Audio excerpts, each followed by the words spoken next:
국군 수도병원 응급실의 자동문이 열리는 순간 비릿한 피냄새와 톡 쏘는 소독약 냄새가 뒤섞인 차가운 공기가 이지영 준장의 코끝을 날카롭게 찔렀다.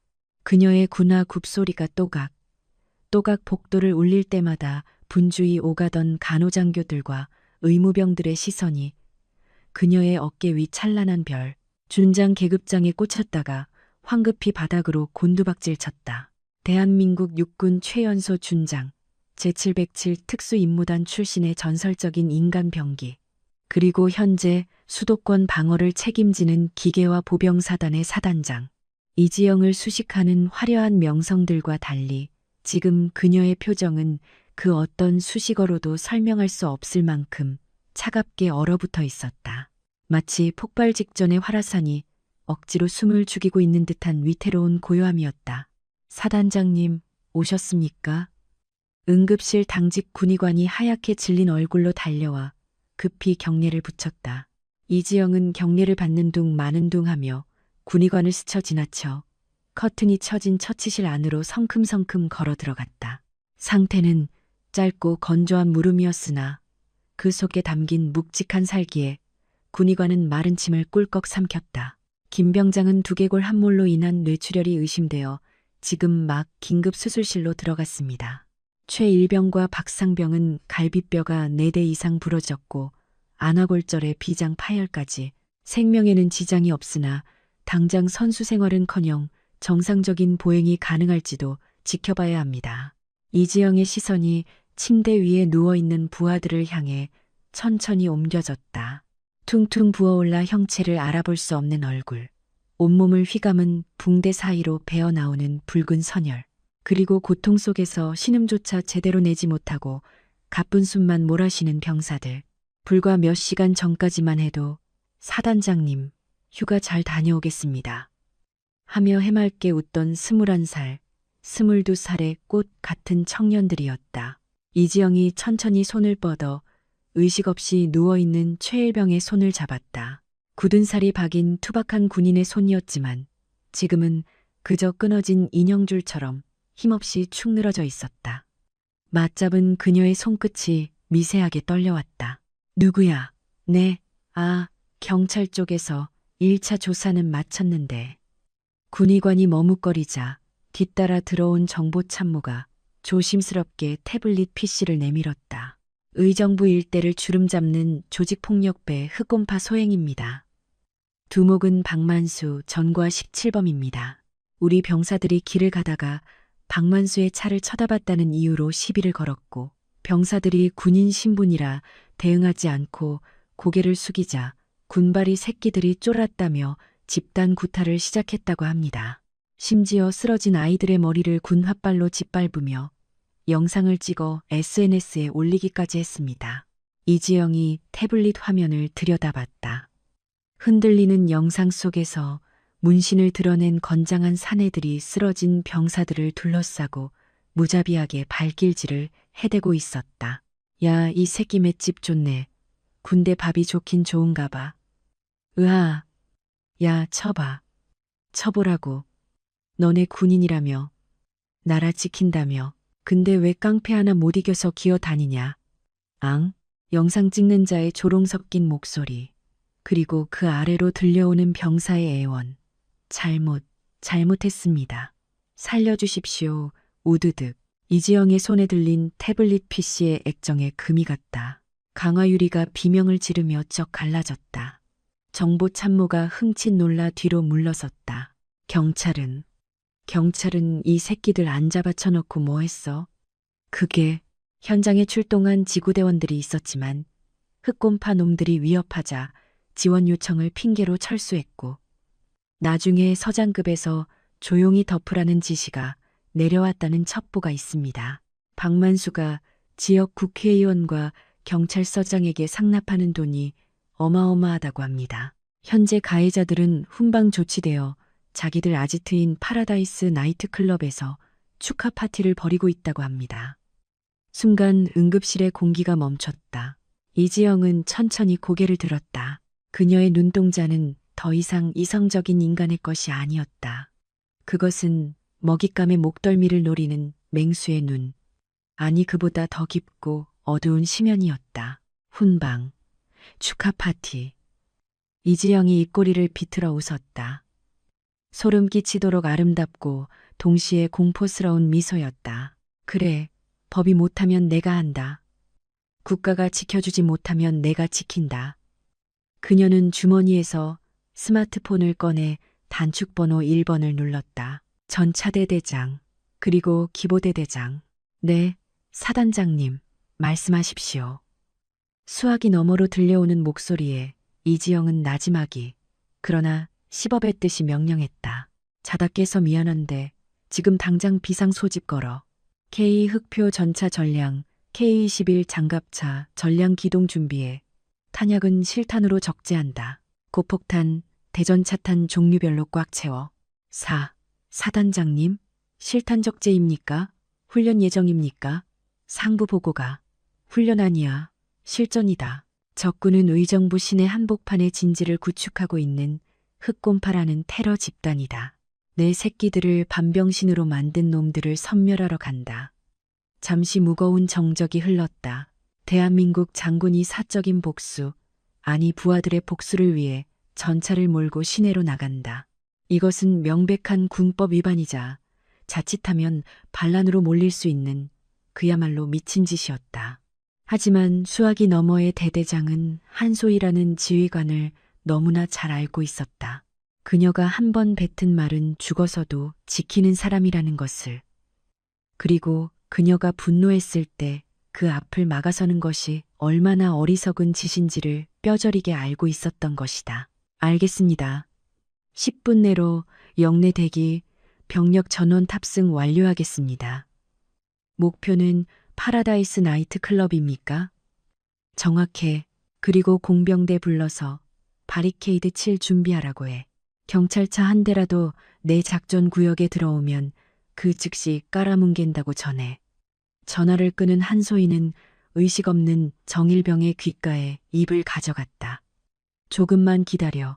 내가 흘린 피, 그놈들 눈물로 갚아줄게. 아니, 피눈물로도 모자라게 만들어줄게. 한소희가 뒤를 돌았다. 펄럭이는 야전상의 뒤로 서슬퍼런 살기가 뿜어져 나왔다. 정보참모, 작전참모. 나랑 같이 선두 전차 탄다. 오늘 밤 의정부지도 다시 그릴 거니까 안전벨트 꽉 매라. 경기도 의정부시 외곽 제1기동군단 예하, 기계화 보병사단 주둔지.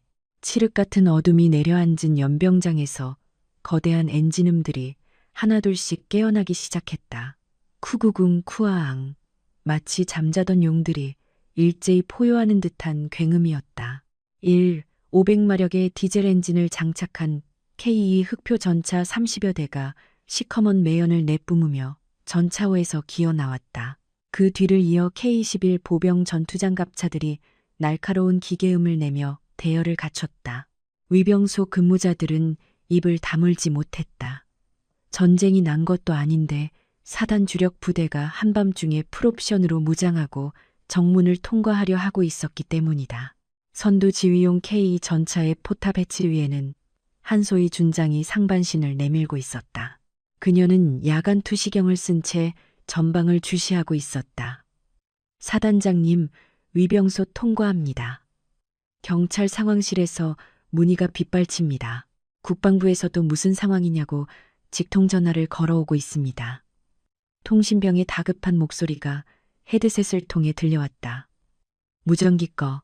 핸드폰 배터리 분리해. 지금부터 우린 통신 두절이다. 작전명 피해 축제. 목표 지점 도달할 때까지 그 누구의 명령도 받지 않는다. 내 명령 외에 딴소리하는 놈 있으면 즉결 처분해. 예, 알겠습니다. 전차대, 전속력으로 전진. 신호 위반 과속 딱지떼라 그래. 내 월급으로 다 내줄 테니까. 철커덕. 거대한 강철의 궤도가 아스팔트 도로 위로 올라섰다. 멀쩡하던 도로가 전차의 무게를 이기지 못하고 비명을 지르며 갈라졌다.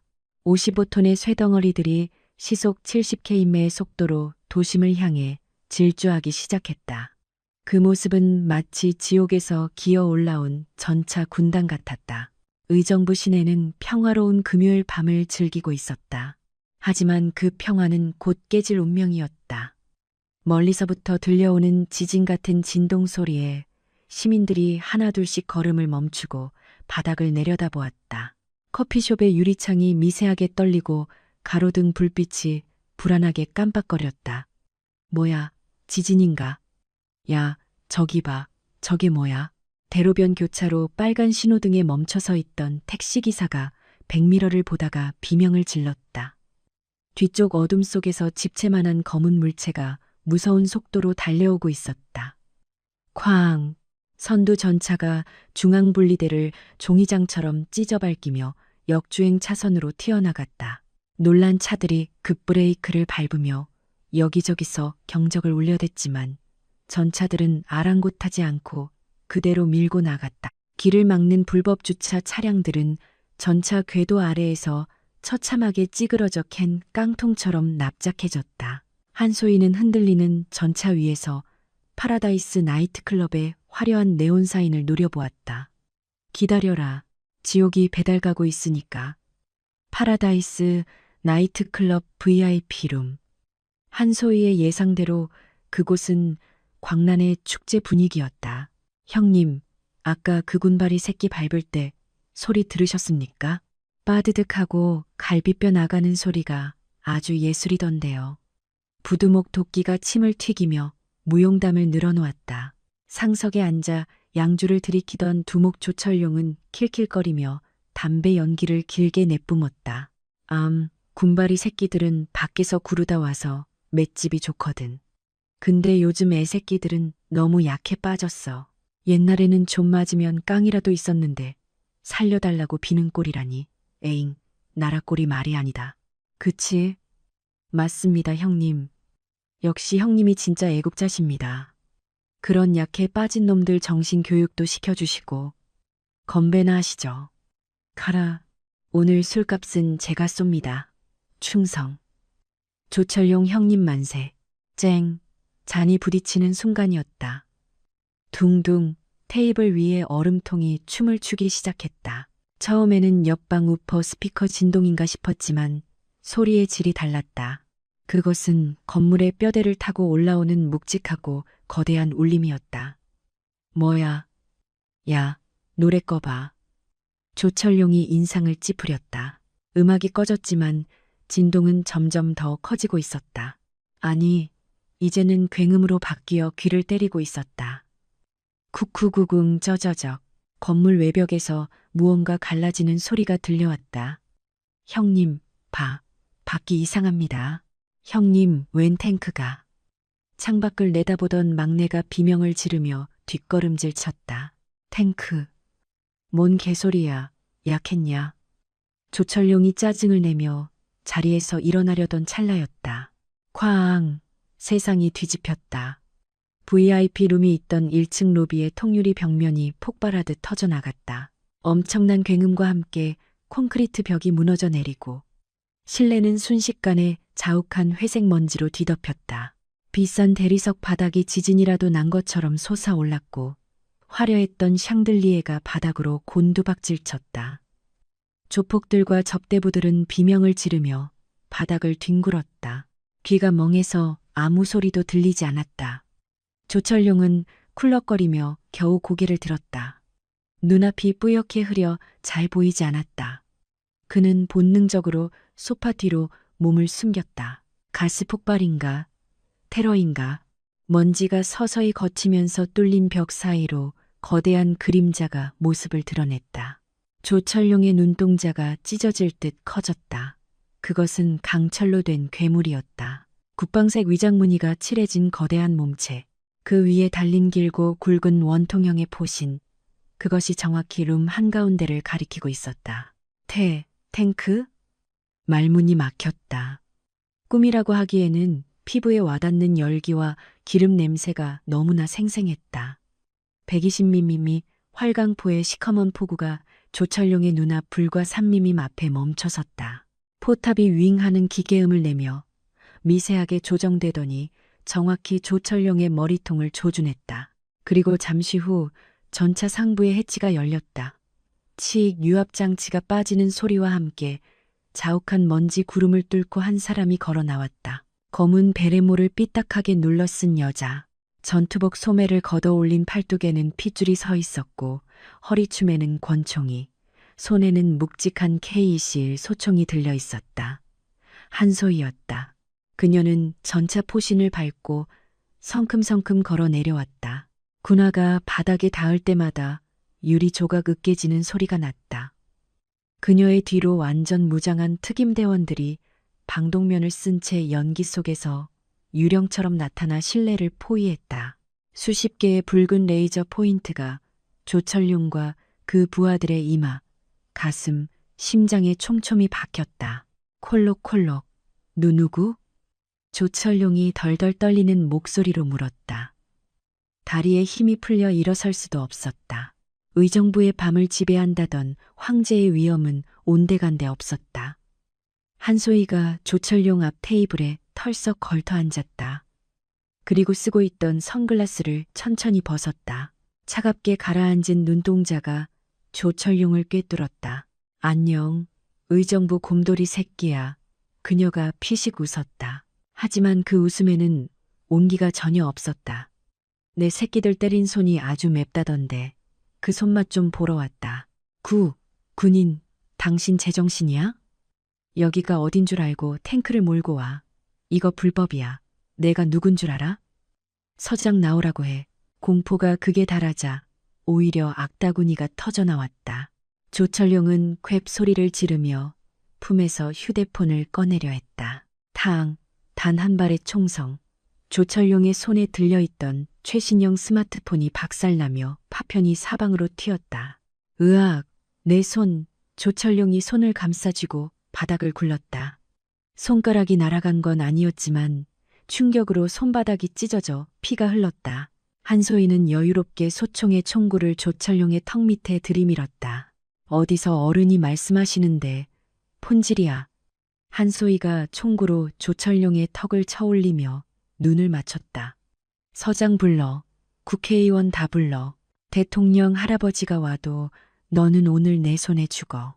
아니, 죽여달라고 빌게 될 거다. 그녀는 조철룡의 멱살을 잡아 거칠게 일으켜 세웠다.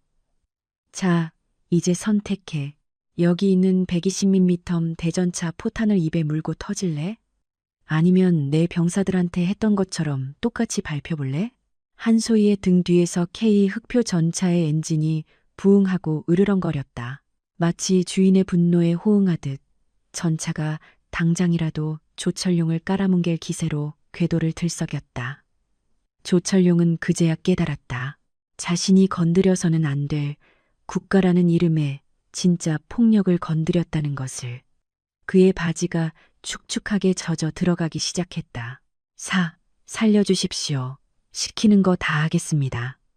조철룡의 비굴한 외침이 무너진 콘크리트 잔해 사이로 메아리 쳤다. 방금 전까지 의정부의 밤을 지배하던 제왕의 모습은 없었다. 그는 콧물과 눈물, 그리고 아래쪽에서 흘러나온 오줌이 뒤섞여 엉망이 된 얼굴로 바닥에 이마를 파져대고 있었다. 한소희는 싸늘한 눈으로 그 꼴을 내려다보았다. 혐오스러웠다.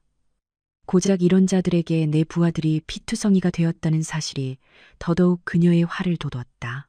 그녀는 소총을 어깨에 걸고 허리춤에서 단검을 꺼내 들었다. 검은 날의 카람빈 나이프가 조명에 반사되어 서늘한 빛을 뿜었다. 시키는 거 다 하겠다고? 한소희가 조철룡의 머리채를 잡아 억지로 고개를 들게 했다. 그래, 아주 쉬운 거야. 우리 애들이 너희한테 당할 때 뭐라고 했지?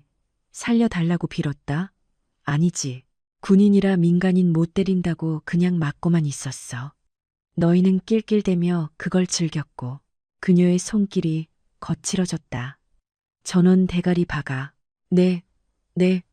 조철룡과 조직원들이 영문을 몰라 눈만 껌뻑였다. 한소희의 눈썹이 꿈틀했다. 한국말 몰라. 원산 폭격 실시하라고 했다. 3초 준다. 실시 안 하는 놈은 척추를 접어버리겠다. 하나. 그녀의 카운트가 끝나기도 전에 특임 대원들이 군화발로 조직원들의 등을 무자비하게 짓밟았다. 하는 외마디 비명과 함께 수십 명의 건장한 사내들이 깨진 유리 조각과 콘크리트 파편이 널려있는 바닥에 머리를 박고 엉덩이를 치켜들었다. 으악! 날카로운 유리 파편이 이마에 연한 피부를 뚫고 들어오는 끔찍한 고통에 조직원들이 비명을 질렀다. 하지만 감히 몸을 일으킬 수는 없었다. 등 뒤에는 완전 무장한 특임대원들의 총구가, 눈앞에는 거대한 전차의 궤도가 버티고 있었기 때문이다. 동작 봐라. 엉덩이 더 올려. 손은 뒷짐. 한소희는 조철룡의 엉덩이를 구나 코로 걷어찼다. 조철룡은 터져나오는 비명을 삼키며 비굴하게 자세를 고쳐 잡았다. 유리 조각이 이마를 벅벅 긁는 소름 끼치는 감각이 전해져 왔다. 아프냐? 피나니까 무섭냐? 내 새끼들은 갈비뼈가 부러져서 숨도 못 쉬는데 니들이 밟았어. 그치? 똑같이 느껴봐. 너희가 짓밟은 게 그냥 군바리들이 아니라 대한민국 육군의 자존심이었다는 걸 뼈저리게 가르쳐 줄 테니까. 한소희는 주머니에서 조철룡의 담배를 꺼내 한 갭이 입에 물었다. 옆에 있던 부관이 라이터를 켜 불을 붙여주었다. 그녀는 길게 연기를 내뿜으며 고통에 신음하는 조직원들의 머리통을 징검다리처럼 밟고 지나갔다. 자, 지금부터 군가한다. 전우, 목소리 작으면 전차 시동 걸어서 밟고 지나간다. 실시, 나이트클럽 에어컨 바람 속에 조직폭력배들이 부르는 군가 소리가 울려 퍼지는 기괴한 풍경이 연출되었다. 그 시각, 나이트클럽 밖은 또 다른 아수라장이었다. 위용, 위용, 위용. 요란한 사이렌 소리와 함께 경찰차 수십 대가 현장에 도착했다. 의정부 경찰서 소속 순찰차뿐만 아니라 기동대 버스까지 출동하여 나이트클럽 주변을 에워쌌다. 하지만 그들은 섣불리 진입하지 못한 채 멍하니 입을 벌리고 서 있을 뿐이었다. 그도 그럴 것이 나이트클럽 입구를 K-21 장갑차 2대가 V자 형태로 완벽하게 틀어막고 있었기 때문이다. 장갑차 위에 거치된 40mm 낸 기관포는 경찰차들을 향해 위협적으로 돌아가 있었다. 에이, 이게 무슨 일이야. 당장 책임자 나오라 그래. 경찰 저지선 뒤에서 확성기를 든 중년 남자가 고래고래 소리를 질렀다. 배가 불룩 튀어나온 그는 의정부 경찰서장 최동철 총경이었다.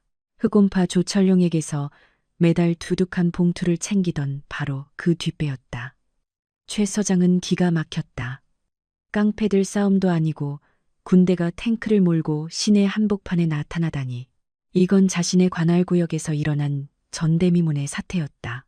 무엇보다 조철룡이 체포되거나 입을 열면 자신의 비리 장부까지 털릴 위험이 있었다. 야, 너희들 뭐야? 당장 탱크 치워. 이거 공무집행 방해인 거 몰라? 군인들이 미쳤어? 계엄령이라도 내렸냐고. 최 서장이 장갑차 앞을 막고 있는 위병들에게 삿대질을 해댔다. 하지만 완전 무장한 위병들은 미동조차 하지 않았다. 접근하지 마십시오. 작전 구역입니다. 한 발짝 더 오면 발포합니다. 위병소장의 서늘한 경고에 최 서장의 얼굴이 불그락불그락해졌다. 발포? 야, 이 새끼들아. 내가 누군 줄 알아? 나 의정부 서장이야. 너네 사단장 누구야? 당장 나오라 그래. 그때였다. 무전기를 통해 나이트클럽 안에서 한소희의 목소리가 흘러나왔다. 들여보내. 위병들이 일사불란하게 길을 터주었다. 최 서장은 씩씩거리며 넥타이를 고쳐매고 형사기동대장과 무장경관 10여 명을 대동한 채 무너진 건물 안으로 성큼 걸어 들어갔다. 어떤 미친놈이 감히 내 구역에서. 최 서장의 입이 딱 벌어졌다. 로비 중앙에 떡하니 버티고 있는 거대한 전차. 그 아래 피범벅이 되어 머리를 박고 있는 조직원들. 그리고 전차 궤도에 기대어 삐딱하게 서 있는 한 여군 장교. 최 서장은 눈을 의심했다. 별 하나. 준장 계급장이 그녀의 전투복 견장에 선명하게 박혀 있었다. 게다가 그 얼굴 어디선가 본 적이 있었다. 뉴스에서 떠들썩했던 최연소 여성 장군, 특전사 여전사 바로 한소희였다. 하지만 최 서장은 당황한 기색을 숨기고 목에 핏대를 세웠다. 여기서 밀리면 끝장이라는 생각이 들었다. 당신이 책임자입니까? 한소희 준장. 아무리 장군이라도 그렇지 민간인 구역에 탱크를 몰고 와. 이거 명백한 불법 군사 행동입니다. 당장 무장 해제하고 병력 물리시오. 안 그러면 국방부에 정식으로 항의해서 옷 벗게 만들 테니까. 최 서장의 고함 소리에 한소희가 천천히 고개를 돌렸다. 그녀는 피우던 담배를 바닥에 던져 군화 발로 비벼 껐다. 그리고 최 서장을 향해 천천히 걸어왔다. 최동철 총경. 한소희가 그의 이름을 불렀다. 서장은 흠칫했다. 매달 25일 조철용한테 현금으로 500만 원씩 상납받고 그 대가로 흑곰파 사건들 덮어줬더군. 저번 달에는 룸살롱 접대까지 받으셨고. 뭐라고? 이 여자가 미쳤나? 증거 있어? 어디서 허위 사실을 유포해? 최 서장이 펄쩍 뛰었다.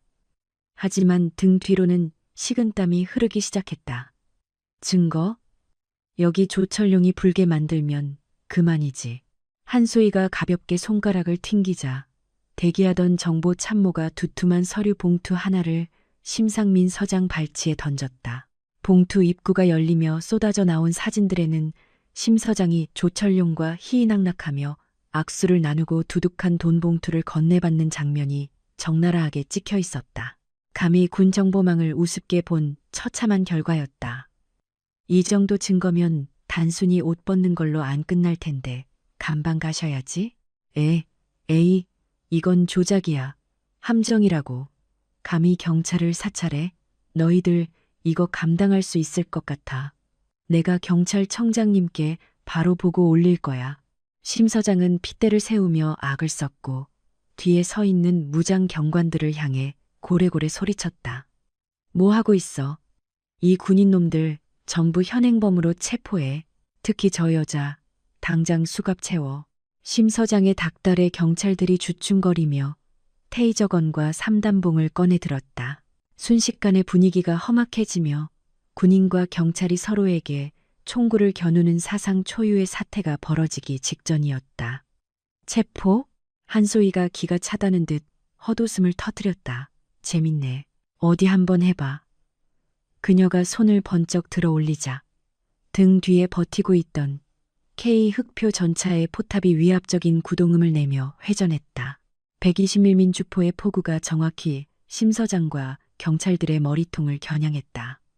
그와 동시에 사방에 매복해 있던 특임대원들의 소총 또한 일제히 경찰들을 향해 조준되었다. 내 작전 구역에서 군의 공무 수행을 방해하는 자는 적으로 간주한다. 적에게 자비란 없다. 한소희의 눈빛이 형형하게 빛났다. 한 발짝이라도 움직여봐. 이 건물과 함께 가루로 만들어줄 테니까. 비리 경찰은 경찰이 아니라 그냥 범죄자일 뿐이야. 나는 그 범죄자 잡으러 온 거고. 미친. 쏠 리가 없어. 설마 진짜 쏘겠어. 심 서장은 질린 얼굴로 뒷걸음질 쳤다. 하지만 본능적으로 알 수 있었다. 저 여자는 진짜로 쏜다. 빈말이 아니었다. 그녀에게서 뿜어져 나오는 서늘한 살기는 수십 년 형사 생활을 한 자신조차 처음 느껴보는 종류의 공포였다. 그것은 생사가 오가는 전쟁터를 겪은 자만이 가질 수 있는 진짜 살기였다. 셋센다. 전원 무장 해제하고 내 병사들 뒤로 가서 무릎 꿇어. 안 그러면 즉시 발포 명령 내린다. 하나, 둘. 전차의 공축 기관총 장전 소리가 철컥하고 묵직하게 울렸다. 서장님, 이러다 다 죽습니다. 뒤에 있던 형사반장이 비명을 지르며 권총을 바닥에 내던지고 두 손을 들었다. 그 모습을 신호탄으로 다른 경찰들도 하나둘씩 무기를 버리기 시작했다. 야, 너희들 미쳤어? 총 들어. 체포하라고. 심상민 서장만이 혼자서 고래고래 악을 쓰며 발악했다. 한소희는 한심하다는 듯 혀를 삼찼다. 셋, 그녀의 손가락이 무전기 버튼 위로 내려갔다. 아, 알았소.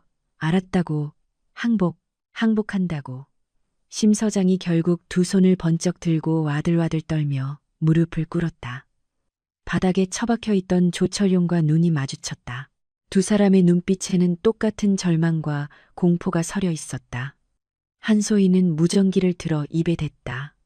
상황실, 경찰 병력 제압 완료, 현장 정리하고 증거물 확보해. 그리고 그녀는 심상민과 조철룡을 번갈아 보며 싸늘하게씩 웃었다. 방송국에 연락해. 지금 의정부 파라다이스 나이트클럽으로 오면 대특종 건질 수 있다고 전해. 대한민국에서 제일 썩은 놈들 2마리가 나란히 무릎 꿇고 있는 꼴을 전 국민에게 생중계로 보여주자고. 이 밤은 아직 길었다. 하지만 사냥은 이제 막 클라이맥스를 향해 치닫고 있었다. 한소희의 눈은 단순한 승리감보다는 더 깊은 곳, 정의라는 이름의 뜨거운 불꽃으로 타오르고 있었다. 잠시 후 나이트클럽 파라다이스 앞은 거대한 야외 스튜디오나 다름없게 변했다. 한소희의 지시대로 방송국 중계차들이 때로 몰려들었고 수십 개의 카메라 플래시가 밤하늘을 대낮처럼 환하게 밝혔다. 취재 헬기 소리가 머리 위를 맴돌았고 폴리스 라인 밖은 구경하러 나온 시민들과 유튜버들로 인산인해를 이루었다. 그 혼란의 한가운데 지극히 비현실적인 그림 하나가 놓여 있었다. 무너진 건물 잔해 위에서 으르렁거리는 K 흑표 전차, 그리고 그 앞에 비굴하게 무릎 꿇은 조폭 두목 조철룡과 경찰서장 심상민. 그들은 전 국민이 지켜보는 생방송 카메라 앞에서 고개를 푹 숙인 채 사시나무 떨듯 벌벌 떨고 있었다. 한소희 준장은 전차의 흙바지 위에 비스듬히 걸터 앉아 그 광경을 내려다보고 있었다. 쏟아지는 카메라 플래시 세례에도 그녀는 눈 하나 깜빡이지 않았다. 오히려 그 섬광들을 즐기는 듯 당당한 태도였다. 그때 한 기자가 용기를 내어 마이크를 들이밀었다. 사단장님, 지금 이 상황은 군의 위수 지역 이탈이며 명백한 월권행위라는 비판이 있습니다. 이에 대해 어떻게 생각하십니까? 질문이 떨어지자마자 좌중이 물을 끼얹은 듯 조용해졌다. 한소희는 천천히 고개를 돌려 질문한 기자를 응시했다. 차가운 미소가 그녀의 입가에 번졌다. 월권? 그녀가 되물었다. 목소리는 낮았지만 마이크를 타고 현장의 스피커를 통해 쩌렁쩌렁하게 울려 퍼졌다. 군인이 국민을 지키는 게 월권인가? 아니면 국민을 지켜야 할 경찰이 조폭과 결탁해서 선량한 20대 청년들을 짓밟는 걸 방관하는 게 월권인가? 한소희는 품 안에서 피투성이가 된 병사들의 사진을 꺼내 카메라 렌즈 바로 앞에 들이밀었다. 이걸 똑똑히 봐라. 고작 21, 22살이다. 누군가의 귀한 아들이고 나라를 지키러 온 군인들이다. 이 아이들이 길거리에서 짐승처럼 두들겨 맞고 살려달라고 빌 때 여기 있는 이 경찰서장은 대체 뭘 했지? 그녀의 손가락이 심상민 서장을 정확히 가리켰다. 심 서장은 사시나무 떨듯 온몸을 떨며 고개를 더욱 깊이 처박았다. 증거인멸, 사건 은폐, 가해자 훈방. 그 더러운 뒷거래의 대가가 바로 이 건물 VIP룸 접대와 현금 봉투다. 아, 아닙니다. 오해입니다. 저 여자가 지금 생사람 잡는 겁니다. 심상민 서장이 마지막 발악처럼 고래고래 소리를 질렀지만 한소희는 싸늘한 눈짓으로 정보 참모에게 신호를 보냈다. 곧이어 현장에 설치된 대형 스크린 작전용 브리핑 모니터에 심 서장의 뇌물수수 장면이 담긴 CCTV 영상과 장부가 적나라하게 송출되었다. 어머, 저거 봐. 진짜 돈 받네. 와, 경찰이 깡패랑 한패였어. 완전 쓰레기들이네. 시민들의 야유와 욕설이 빗발쳤다. 실시간 댓글창은 폭발했다. 갓소이 장군님, 이게 진짜 참교육이다. 저런 부패 경찰들 싹 다 구속해라 라는 반응이 도배되었다. 한소희는 다시 카메라를 똑바로 응시했다. 나는 오늘 군법을 어겼다. 징계, 감수한다. 옷 벗으라면 벗겠다. 하지만 그녀의 눈빛이 형형하게 빛났다. 내 부하들을, 내 가족을 건드리는 자는 그가 누구든 어떤 권력을 가졌든 지구 끝까지 쫓아가서 짓밟아 버릴 것이다. 그게 내가 배운 군인 정신이고 내가 이 자리에 있는 이유다. 현장에 있던 시민들 사이에서 누군가 박수를 쳤다. 그 소리는 순식간에 퍼져나가 우레와 같은 함성과 박수갈채로 바뀌었다. 한 장군, 한 장군, 한 장군. 사람들이 그녀의 이름을 연호했다. 그것은 썩어빠진 세상에 지쳐있던 사람들이 진정한 힘과 정의를 목격했을 때 터져 나오는 카타르시스였다. 그때 한소희의 작전폰이 요란하게 울렸다. 발신자 표시에는 육군본부 참모총장실이라는 글자가 선명하게 찍혀 있었다. 한소희 준장, 자네 지금 제정신인가? 수화기 너머로 육군 참모총장의 노성이 터져 나왔다. 고막이 찢어질 듯한 고함 소리였지만 한소희는 무심하게 전화기를 귀에서 살짝 떼었다. 제정신입니다. 총장님, 아주 맑습니다. 당장 병력 물려. 지금 청와대고 국방부고 난리가 났어. 이건 쿠데타로 오해받을 수도 있는 사안이야. 오해는 무슨 쿠데타가 아니라 대테러 작전입니다. 민간인을 위협하고 공권력을 매수한 테러 집단을 진압 중입니다. 닥쳐. 더 이상 일 키우지 말고 당장 복귀해. 이건 명령이다. 한소희는 잠시 침묵했다. 그녀는 전차 아래 공포에 질려 오줌을 지린 조철룡과 눈을 맞췄다. 이대로 돌아간다면 저들은 며칠 뒤면 보석으로 풀려날 것이고 다시 의정부 바닥을 활보하며 비웃을 것이다.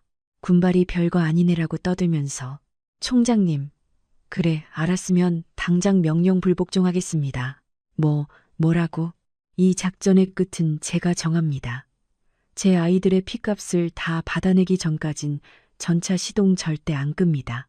한소희는 일방적으로 전화를 끊어버렸다. 그리고 배터리를 분리해 바닥에 던져버렸다.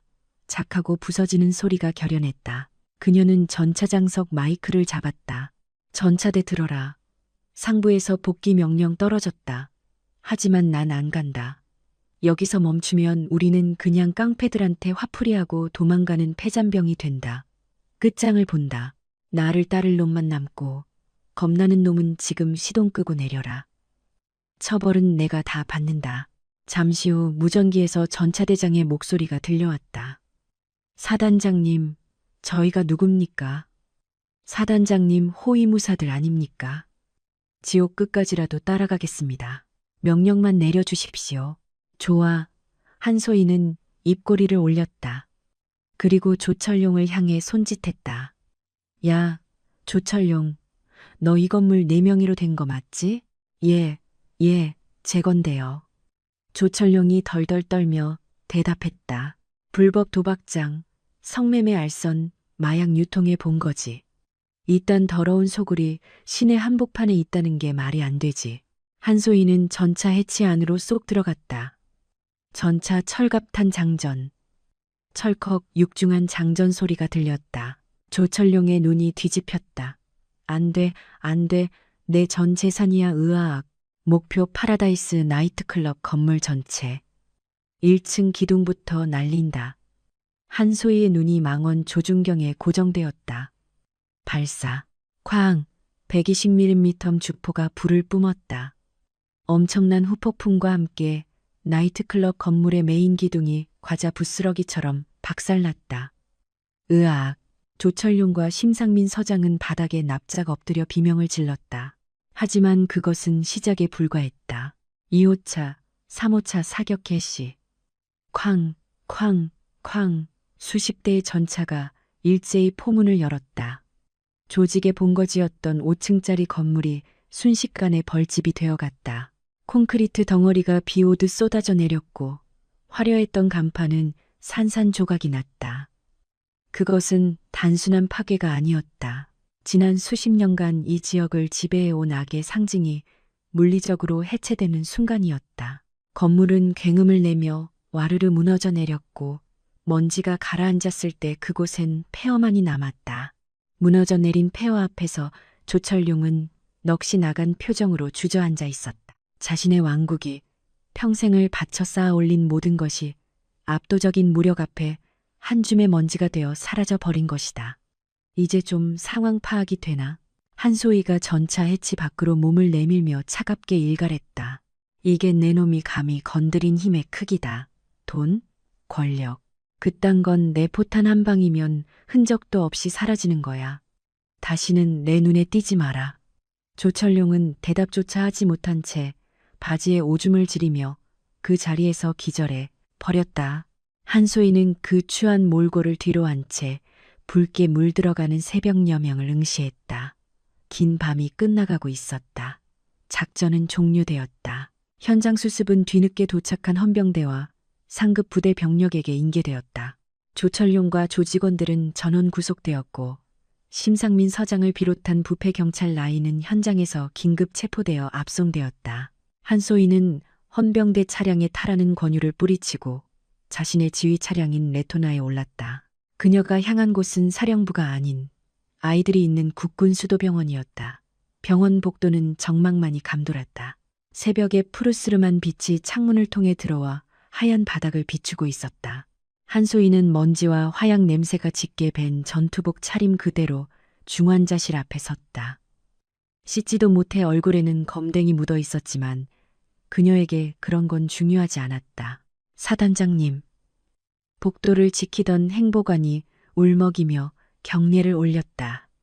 애들은 방금 마취해서 깼습니다. 아직 정신이 없긴 한데 계속 사단장님만 찾습니다. 한소희는 크게 심호흡을 했다. 수십 대의 전차를 몰고 적진을 초토화시킬 때도 떨리지 않던 심장이 병실 문고리 앞에서는 쿵쾅거리고 있었다. 조심스럽게 문을 열고 들어서자 침대 3개가 나란히 놓여 있었다. 온몸에 붕대를 감고 각종 링거 주사를 주렁주렁 매단 아이들. 퉁퉁 부어 눈조차 제대로 뜨지 못하는 얼굴들. 한소희가 다가가자 정일병이 힘겹게 눈을 떴다. 사단장님, 목이 쉬어 쇠 긁는 소리가 났다. 정일병은 본능적으로 몸을 일으켜 경례를 하려 했다. 누워있어, 이 새끼야, 움직이지 마. 한소희가 급하게 달려가 정일병의 어깨를 눌렀다. 그녀의 눈시울이 순식간에 붉어졌다. 늘 강철 같던, 피도 눈물도 없을 것 같던 철의 여인의 눈에서 굵은 눈물방울이 뚝뚝 떨어져 정일병의 환자복을 적셨다. 사단장님, 죄송합니다. 저희 때문에 정일병이 울먹였다. 뭐가 죄송해? 도대체 뭐가? 한소희가 버럭 소리를 질렀다. 하지만 그것은 화가 아니었다. 지켜주지 못해서 미안하다. 내가 늦게 가서 미안해. 너희가 그렇게 맞고 있을 때. 따뜻한 밥 먹고 자고 있어서 미안해. 못난 사단장 만나서 너희가 이 고생이다. 한소희는 정일병의 거친 손을 두 손으로 꼭 잡고 자신의 볼에 비볐다. 아닙니다. 뉴스 봤습니다. 저희 때문에 탱크까지 동원하시고 옷 벗으실 수도 있다면서요. 옆 침대의 최 병장도 쉰 목소리로 거들었다. 병실 TV에서는 뉴스 속보가 흘러나오고 있었다. 한소희 준장, 부패 척결의 영웅인가, 위법인가?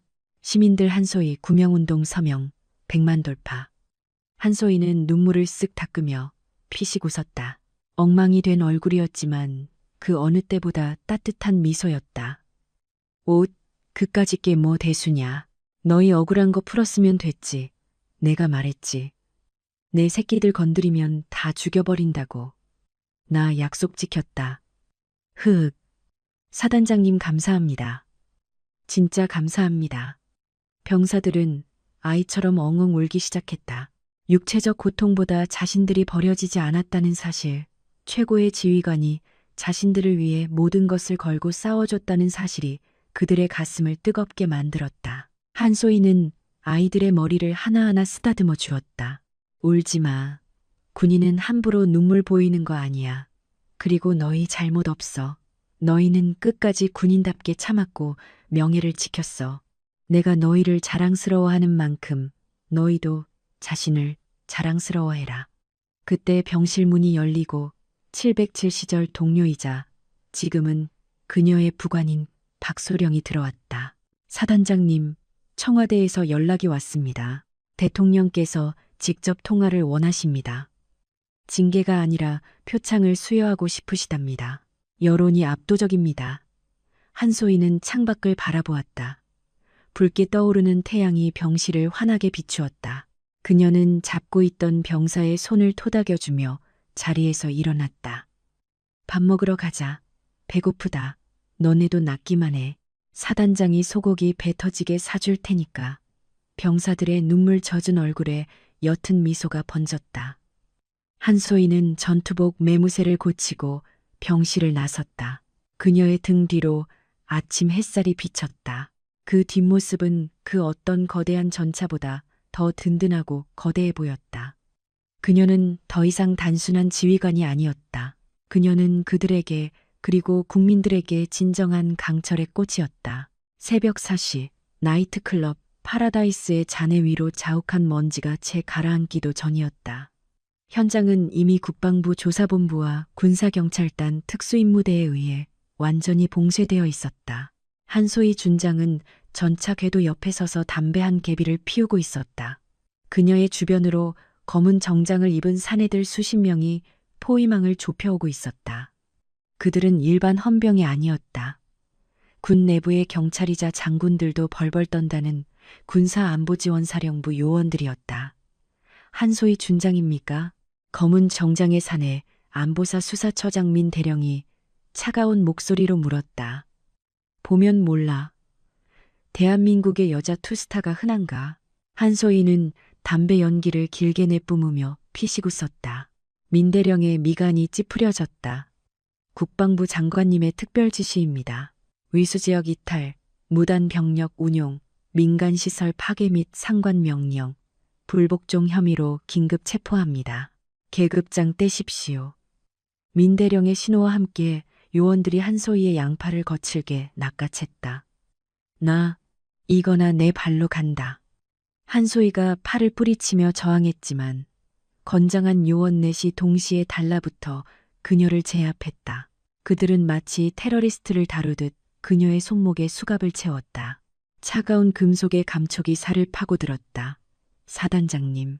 뒤늦게 상황을 파악한 작전 참모와 부관들이 달려오려 했지만 무장한 SDT 대원들이 총구로 그들을 막아섰다. 움직이지 마. 다치기 싫으면 가만히 있어. 한소희가 소리쳤다. 그녀의 눈빛은 흔들림이 없었다. 나 금방 다녀온다. 애들 잘 챙겨. 특히 병원에 있는 애들 밥 굶기지 말고 쫄지 마라. 사단장이 쪽팔리게 잡혀가는데 너희까지 울상짓지 마. 그녀는 검은 세단 뒷좌석에 억지로 구겨 넣어져 태워졌다. 차창 밖으로 분노와 울분이 뒤섞인 부하들의 얼굴이 스쳐 지나갔다. 차는 미친 듯이 속력을 내며 어둠 속으로 사라졌다. 서울 무처의 안가. 한소희가 끌려온 곳은 정식 조사실이 아니었다.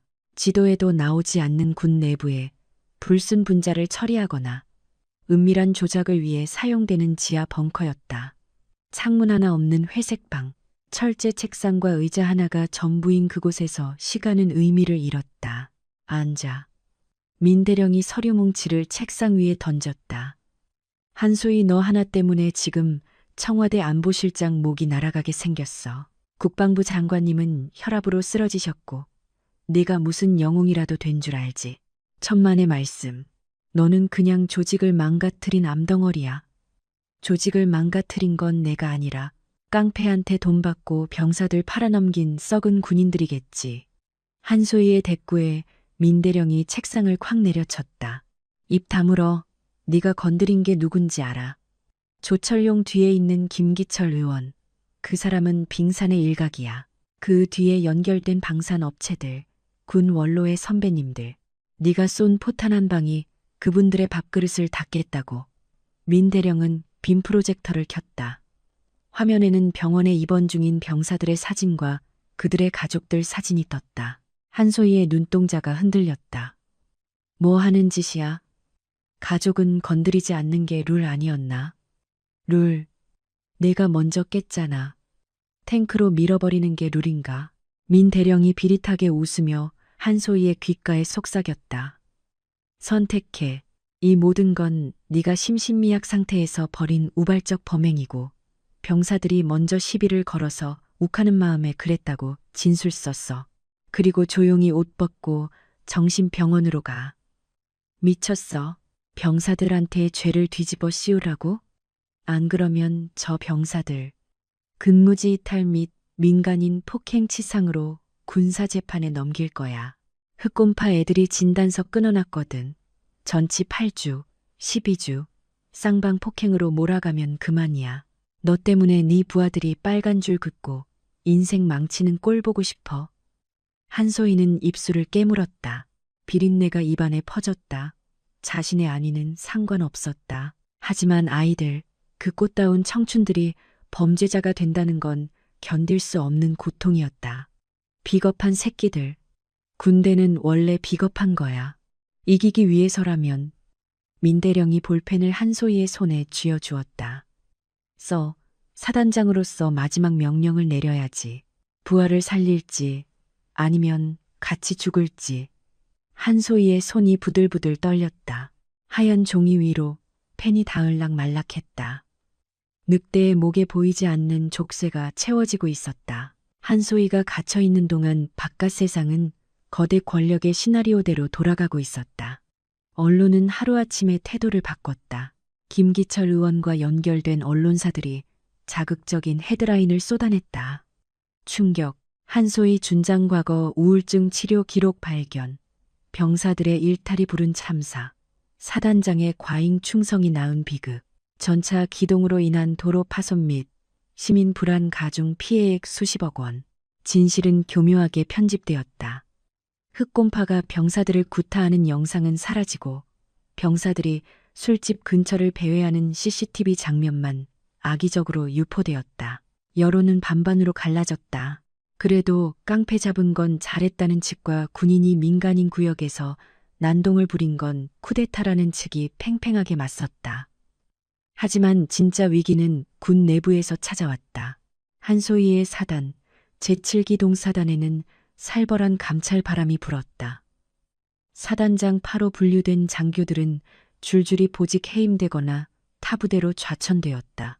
병원에 있는 정일병 등 피해 병사들은 독방 병실에 감금되다시피 격리되어 외부와의 접촉이 차단되었다.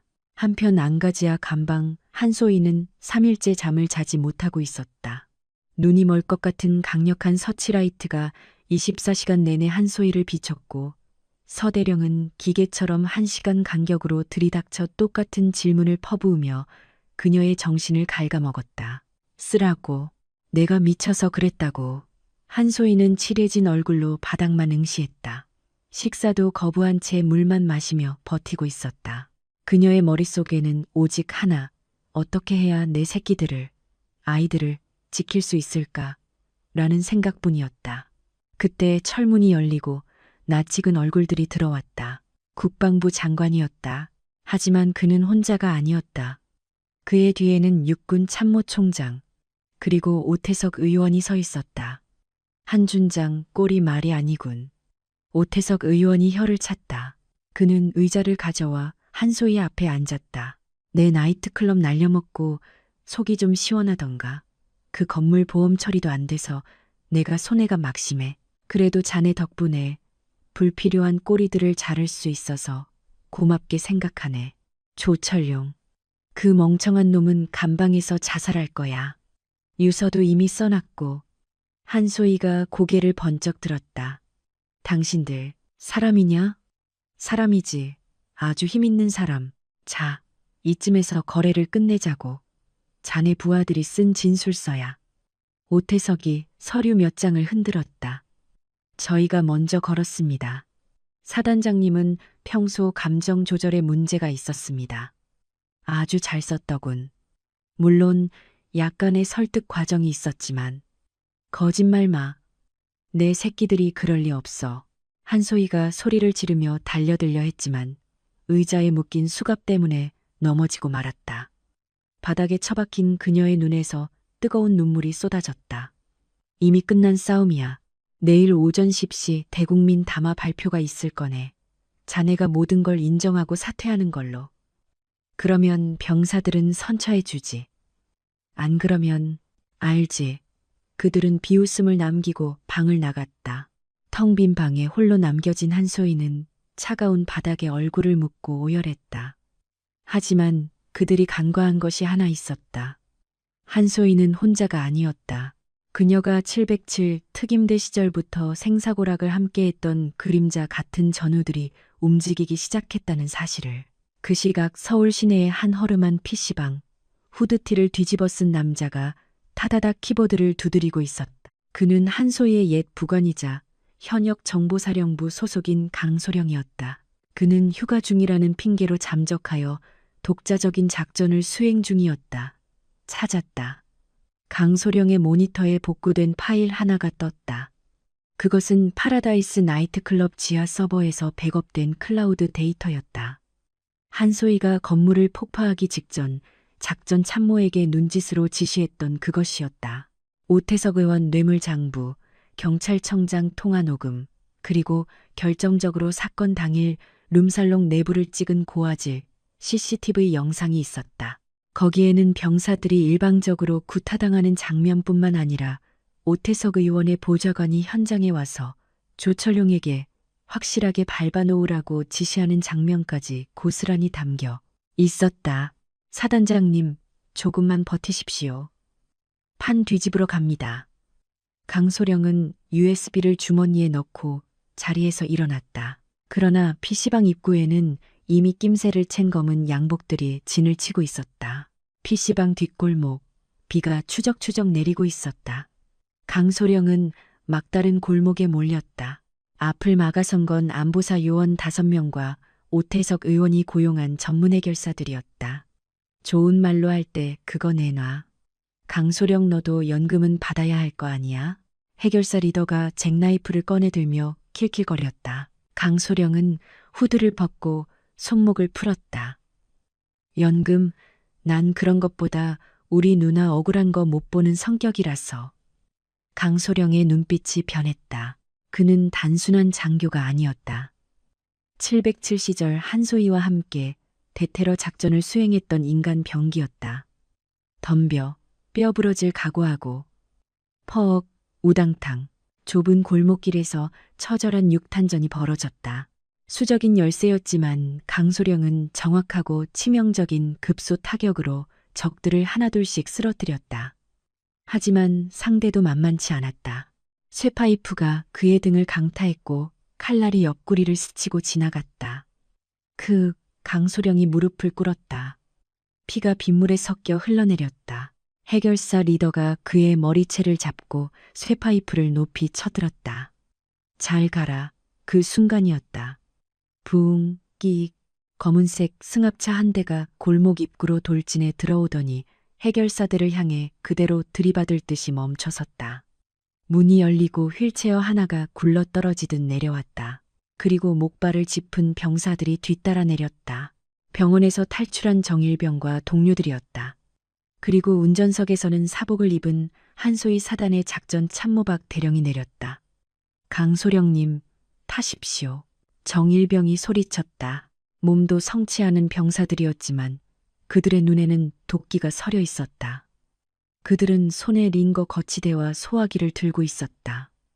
이 개새끼들아, 우리 사단장님 내놔. 병사들의 악에 바친 고함. 그 기세에 해결사들이 주춤하는 사이 박 대령이 권총형 가스 발사총을 허공에 쏘았다. 당. 물러서. 현역 군인이다. 건드리면 전원 사살한다. 박 대령의 위협적인 외침에 깡패들은 도망칠 수밖에 없었다. 강소령은 비틀거리는 몸을 이끌고 차에 올라탔다. 괜찮으십니까? 정말 지옥 구경 제대로 하고 왔습니다. 이 USB, 이거 하나면 판 뒤집습니다. 당장 오늘 10시 국방부 대강당 기자회견장으로 가야 합니다. 오전 9시 50분 국방부 대강당. 수백 명의 내외신 기자들이 먹잇감을 노리는 하이에나처럼 모여 있었다. 단상 중앙에는 죄수복 대신 정복을 입은 한소희 준장이 초점 없는 텅 빈 눈동자로 앉아 있었다. 그녀의 옆에는 대령이 감시견처럼 딱 붙어 서 있었다. 오태석 의원과 국방부 장관은 맨 앞줄에 앉아 승자의 여유로운 미소를 짓고 있었다. 모든 것이 그들의 더러운 각본대로였다. 이제 한소희가 준비된 거짓 원고를 읽고 모든 죄를 뒤집었으면 상황 종료였다. 지금부터 한소희 준장의 대국민 사과 및 자진 사퇴 발표가 있겠습니다. 사회자의 건조한 멘트와 함께 카메라 플래시가 미친 듯이 터졌다. 한소희는 떨리는 손으로 마이크를 잡았다. 그녀의 눈앞에 오태석 의원이 입모양으로 병사들 생각해야지라고 비열하게 속삭이는 것이 보였다. 존경하는 국민 여러분, 저는 한소희의 목소리가 가늘게 떨렸다. 입이 차마 떨어지지 않았다. 자신이 평생을 바쳐 쌓아온 군인의 명예, 그리고 진실을 스스로 짓밟아야 하는 잔인한 순간이었다. 저는 이번 사태의 모든 책임을 지고 바로 그때였다. 대강당의 거대한 스크린이 기괴한 소음을 내며 지직거리기 시작했다. 지직, 지지직, 뭐야, 방송사고야. 웅성거리는 사람들 사이로 갑자기 스크린 화면이 바뀌었다. 익숙한 얼굴, 오태석 의원과 보좌관, 그리고 조철룡이 룸살롱에 거만하게 앉아있는 고화질 영상이었다. 야, 그 군바리 새끼들 다리 몽둥이를 아주 분질러서라도 입 다물게 해. 5억 꽂아줄 테니까. 걱정 마십시오, 의원님. 경찰청장한테도 이미 입금했습니다. 추악하고 적나라한 대화 내용이 대형 스피커를 통해 강당 전체에 천둥처럼 울려 퍼졌다.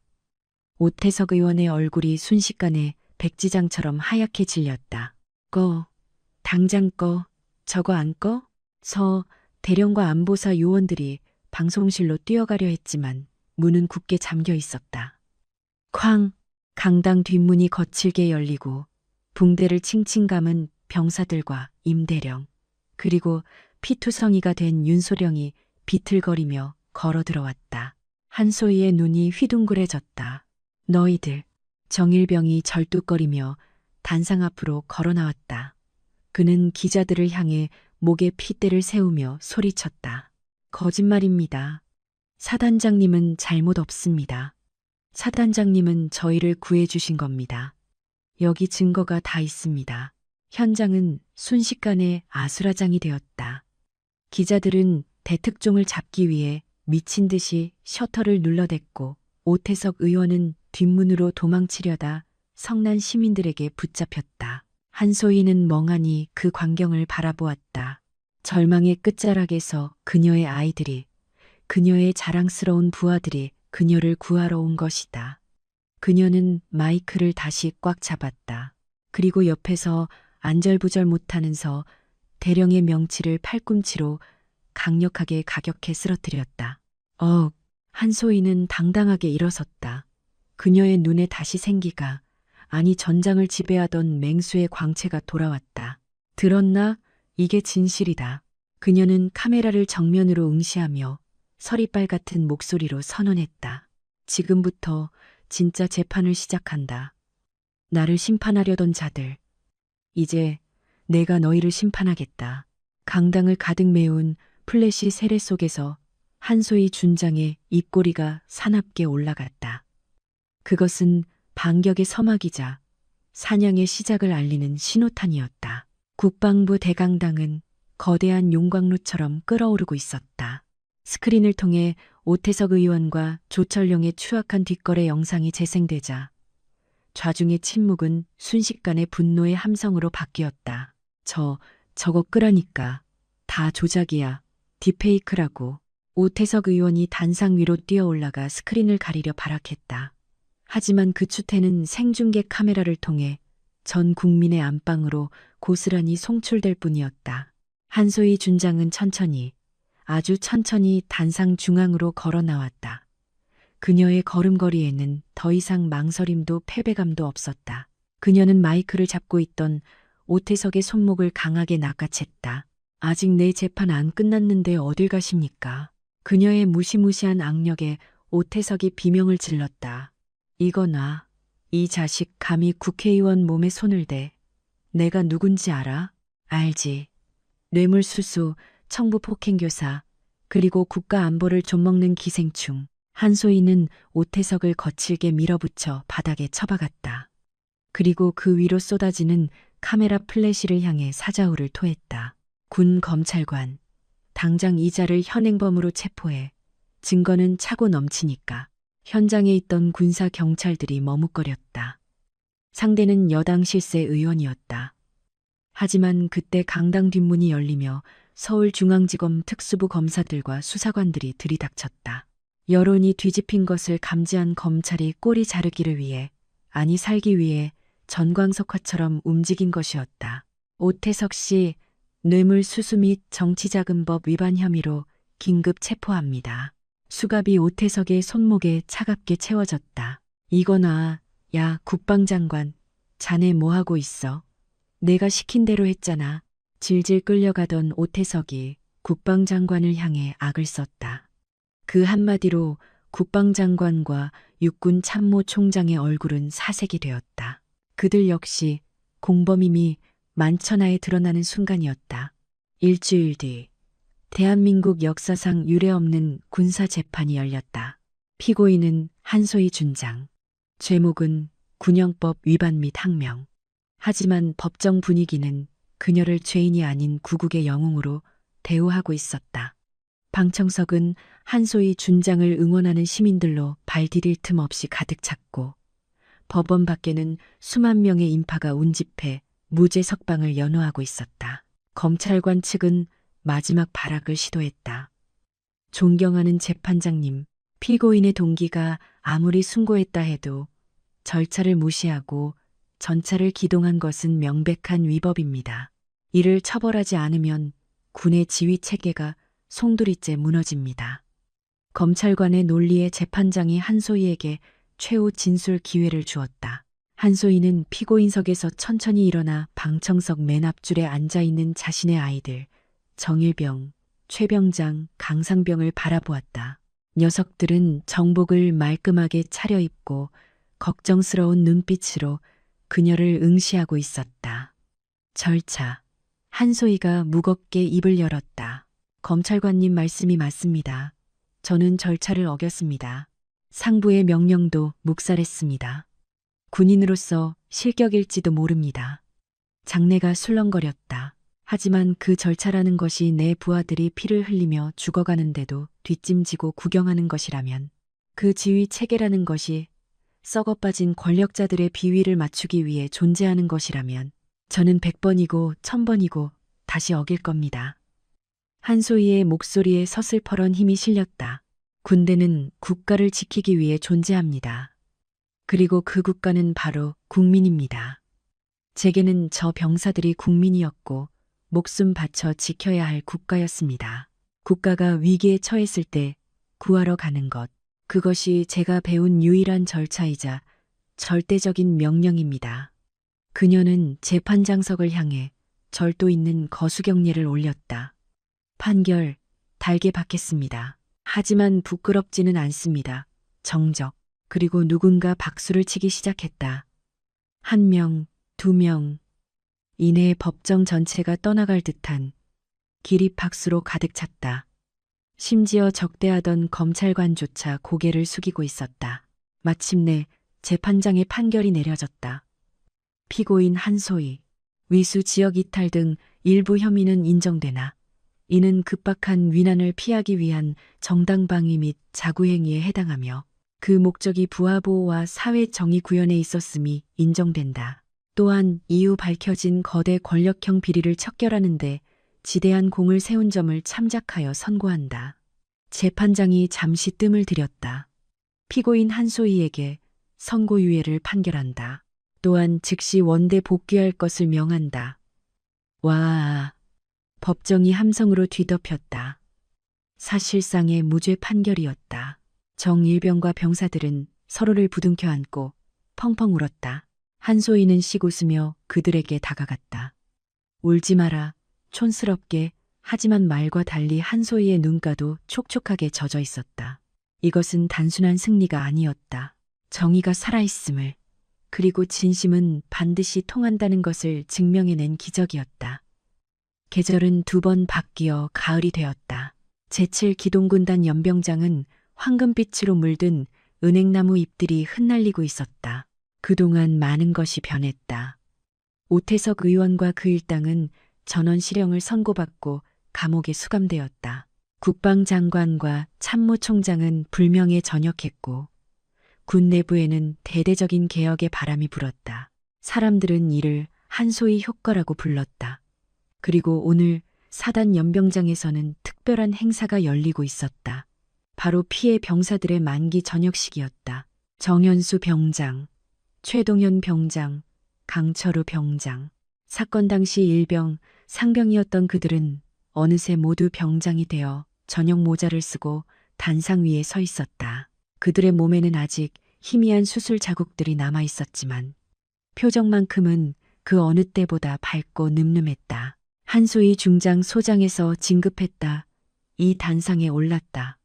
그녀의 어깨에는 이제 별 3개가 빛나고 있었다. 하지만 그녀의 태도는 여전히 괄괄한 큰 누나 같았다. 야, 정연수, 너 나가서도 또 맞고 다니면 그땐 내가 탱크 말고 미사일 쏜다. 알았냐? 좌중에서 폭소가 터졌다. 정병장이 씩씩하게 대답했다. 절대 안 맞고 다니겠습니다. 사단장님한테 배운 킥복싱으로 다 때려잡겠습니다. 그래, 그거면 됐다. 한소희는 3명의 병사들을 차례로 꽉 안아주었다. 단순히 형식적인 포옹이 아니었다. 죽음의 문턱에서 서로를 건져 올린 전우만이 나눌 수 있는 뜨거운 체온이었다. 사단장님 감사합니다. 정말 사단장님 아니었으면 저희는 그날 죽었을 겁니다. 제 인생을 구해주셨습니다. 최 병장이 울먹이며 말했다. 나야말로 고맙다. 너희가 버텨줘서, 살아서 내 곁에 있어줘서. 저녁식이 끝나고 해질 무렵 한소희는 홀로 사단장실 테라스에 나와 붉게 물드는 노을을 바라보고 있었다. 똑똑 노크 소리와 함께 신임 참모장이 들어왔다. 사단장님, 국방부에서 연락입니다. 이번에 합참의장 후보로 거론되고 계십니다. 서울로 올라오셔서 인사 검증 준비하라는 지시입니다. 대한민국 최초의 여성 합참의장. 군인으로서 갈 수 있는 최고의 자리였다. 누구나 꿈꾸는 영광된 자리. 하지만 한소희는 찻잔을 내려놓으며 고개를 저었다. 안 간다고 해. 네? 아니, 중장님, 이건 기회입니다. 역사를 쓰시는 겁니다. 역사는 책에나 쓰라고 해. 나는 땅에 쓰는 게 좋아. 한소희는 멀리 연병장에서 흙먼지를 일으키며 축구를 하고 있는 신병들을 가리켰다. 저기 봐라. 흙먼지 뒤집어 쓰고 뛰는 저놈들. 저 살아 숨쉬는 놈들이 내 역사야. 내가 서울 가서 시원한 에어컨 바람이나 쐬고 앉아있으면 우리 애들 다치고 서러울 때 누가 챙겨? 누가 탱크 몰고 나가서 싸워주냐고? 그녀는 난간을 꽉 쥐며 피식 웃었다. 별이란 건 말이야. 저 높은 하늘에 혼자 떠 있을 때보다 어두운 땅을 비출 때 더 아름다운 법이야. 내 어깨의 별은 내 새끼들 곁에 있을 때 가장 빛나는 거라고. 난 여기서 뼈 묻을 거야. 그러니까 그 높으신 양반들한테 똑똑히 전해. 한소희는 영원한 야전 군인으로 이 진흙탕 속에 남겠다고. 참모장은 잠시 멍하니 있다가 이내 끓어오르는 존경심을 담아 거수경례를 붙였다. 존명. 알겠습니다. 사단장님. 참모장이 물러가고 한소희는 다시 연병장을 바라보았다. 멀리서 병사들의 우렁찬 기합 소리가 바람을 타고 들려왔다. 악, 깡, 필승. 그녀는 문득 가슴에 달린 약장을 무의식적으로 어루만졌다. 그리고 붉게 타오르는 하늘을 올려다보았다. 노을 사이로 개밥바라기별 하나가 외롭게 그러나 선명하게 반짝이고 있었다. 그래, 이거면 충분해. 한소희는 베레모를 고쳤었다. 당직사관. 오늘 저녁 메뉴 뭐냐? 오늘 애들 환장하는 삼겹살 좀 넉넉하게 풀라고 해. 내 사비로 쏜다. 호탕한 목소리가 부대 전체에 쩌렁쩌렁 울려 퍼졌다. 강철의 여제, 불멸의 지휘관 한소희. 그녀의 전설은 여기서 끝나지 않았다. 아니, 이 땅에 군인이 존재하고 지켜야 할 국민이 있는 한 그녀의 이야기는 영원히 현재 진행형일 것이다. 누군가 말했다. 세상에서 가장 강한 무기는 최첨단 전차도 핵폭탄도 아니라고. 그것은 바로 나를 믿고 따르는 사람을 위해 기꺼이 목숨을 내던질 수 있는 뜨거운 마음이라고. 그 마음 하나로 아스팔트를 갈아엎고 거대한 악을 무너뜨려 결국 사람의 마음을 얻어낸 여자. 그녀의 이름은 한소희. 대한민국 육군의 영원한 사단장이다.